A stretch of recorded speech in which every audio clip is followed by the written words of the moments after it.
Britain, it's a place many of us love and proudly call home, but there's a growing trend that's hard to ignore. In 2023 alone, almost 500,000 Brits packed their bags and moved overseas, and it's not just retirees looking for a sunny place to spend their golden years. The surprising part? The majority of these people are in their 20s and 30s, right in the prime of their lives. So, what's causing this mass exodus? For those of us who've grown up here, we can feel a shift. Things just aren't quite the same as they used to be. It raises the question, is the grass really greener somewhere else? Today, we're diving deep into the 7 key reasons why so many are saying, cheerio to the UK. Let's kick things off with a big one, the lack of work-life balance. The traditional British mindset is pretty ingrained. Work hard, grind it out until you're 65, and maybe, just maybe, you'll get a 2-week holiday in the sun each year to recharge. This work ethic is admirable, no doubt about it. But is it really a sustainable way to live? For many, the answer is a resounding no. The internet has completely changed the game. It's opened our eyes to a world of possibilities beyond the 9-to-5 office grind. The rise of remote working means you're no longer tethered to a specific location. You can do your job from anywhere with a decent Wi-Fi connection. This flexibility, combined with the dream of a better lifestyle, a slower pace of life, and the chance to immerse yourself in a new culture, makes moving abroad an incredibly compelling argument. People are realizing they don't have to wait for retirement to start living. Next up, the ever-present elephant in the room, the cost of living. It feels like we're all running on a hamster wheel, doesn't it? Wages are trying to keep up, but the finish line for financial comfort keeps getting moved further and further away. It's a real struggle when you pour all your energy into working hard, only to find there's barely anything left at the end of the month. Let's break it down. Rents are soaring, especially in major cities. Then you have council tax and utility bills taking another huge chunk out of your paycheck. And a simple trip to the supermarket can feel like a luxury expense these days. When you've paid for all the essentials, what's left for savings? For fun? For actually enjoying your life? It's at this point that the idea of a simpler, sunnier, and frankly cheaper life overseas starts to look less like a dream and more like a sensible plan. Reason number 3 might seem trivial to some, but for many Brits, it's a very real factor: the weather. Yes, we love to talk about it, but living under perpetually gray skies can take its toll. Weather fatigue is a genuine thing. The constant drizzle, the biting winds, the dark, gloomy winter days. It can really start to drag you down. There's a medical term for it: seasonal affective disorder, or SAD, which is often linked to a lack of sunlight and vitamin D. It can have a seriously negative impact on both your mental and physical health. And let's be honest, our summers can be fleeting. You might get a few glorious weeks of sunshine if you're lucky, but for much of the year, it feels like we're waiting for a summer that never quite arrives. The promise of consistent sunshine and the mood-boosting effects that come with it is a powerful magnet pulling people towards warmer climates. Moving on to number 4, our crumbling public services. There was a time when Britain was renowned for its reliable public services. But now, it feels like a different story. Getting from A to B on public transport can be a total nightmare. Trains are often delayed, cancelled, or just eye-wateringly expensive. It's a daily source of stress for millions of commuters. And then there's the NHS. We all love and appreciate it, but it's stretched to its absolute limit.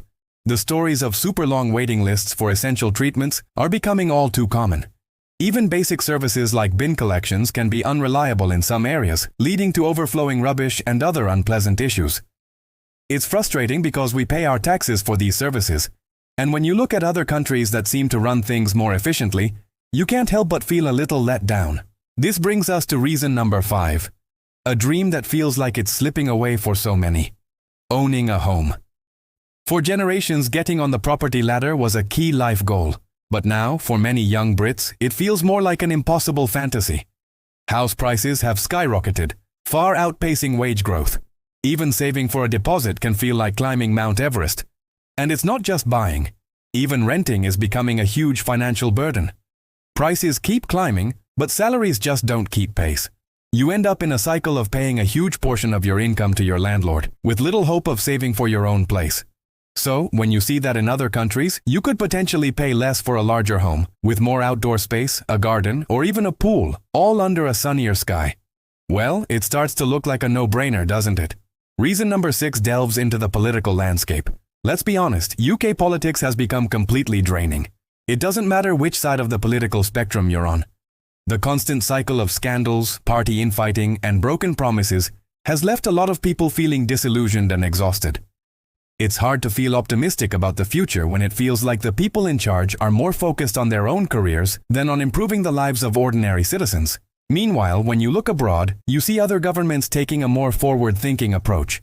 You look at countries in Scandinavia where they're actively investing in affordable housing and social welfare. Or you see Spain, which introduced rent caps to help protect tenants from runaway prices. These are tangible policies that make a real difference in people's everyday lives. It creates a sense of stability and progress that many feel is sorely lacking back home. And finally, reason number 7, the disappearance of our high streets. Remember what a Saturday used to feel like? Wandering around your local town center, a real sense of community in the air. You'd grab breakfast at a family-run cafe, browse for treasures in quirky independent boutiques or bookshops, and maybe pick up some fresh bread and cheese from the local deli. It was more than just shopping, it was an experience. Now take a walk down many of those same high streets. What do you see? Boarded up windows, empty shop fronts, and a familiar rotation of charity shops, betting shops, and vape stores. The unique character and soul of our towns have been eroded. Those independent businesses that gave our communities their identity have struggled to survive. In contrast, when you travel to many towns and cities in mainland Europe, that vibrant street life is still alive and kicking. The cafes are bustling, the markets are thriving, and there's a buzz that feels sadly absent in many parts of Britain today. So, there you have it. 7 powerful reasons driving this wave of emigration. From the relentless grind and the high cost of living to the gloomy weather and a sense of political fatigue. It's a combination of factors pushing people to seek a new life elsewhere. It's not about being unpatriotic or not loving your country.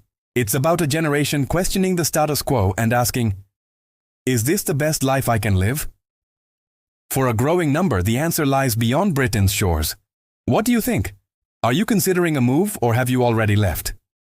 Share your story and your thoughts in the comments below. We'd love to hear from you. Thanks so much for watching.